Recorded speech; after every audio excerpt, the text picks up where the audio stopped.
പാവറട്ടി തീർത്ഥ കേന്ദ്രത്തിലെ വിശുദ്ധ യൗസേ പിതാവിന്റെ തിരുനാൾ ഏപ്രിൽ 24, 25, 26 തീയതികളിൽ ആഘോഷിക്കും. തിരുനാൾ ആഘോഷം മാലോകരെ അറിയിക്കുന്നതിനായി നിർമ്മിച്ച ബാനർ തീർത്ഥകേന്ദ്രം rector father doctor Antony Chempakassery പ്രകാശനം ചെയ്തു. Publicity convener ഒ.ജെ. ജസ്റ്റിൻ അധ്യക്ഷത വഹിച്ചു.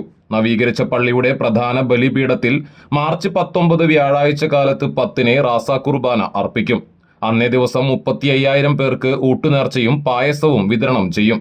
തിരുനാൾ ദിനമായ ഏപ്രിൽ 26-ന് കാലത്ത് 10-ന് സിറോ മലബാർ സഭ major archbishop Mar Raphael Thattil ദിവ്യബലി അർപ്പിച്ച് വചന സന്ദേശം നൽകും.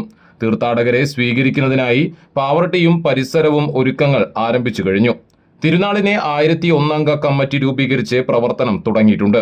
അസിസ്റ്റന്റ് വികാരിമാരായ ഫാദർ ഫ്രാങ്കോ ഫ്രോണിസ്, ഫാദർ അമൽ ചാഴൂർ, നടത്തുകൈക്കാരൻ Jaison Vadakkoot, secretary CV Xavier, treasurer Lesly Joseph, Xavier Arakkal, Angelio, VS Aby, VL Shaji, AJ Joy, Justin Jose, കൈക്കാരന്മാരായ KA ജോസൻ, ജോസഫ് ലിയോ, KJ ബാബു എന്നിവർ പങ്കെടുത്തു.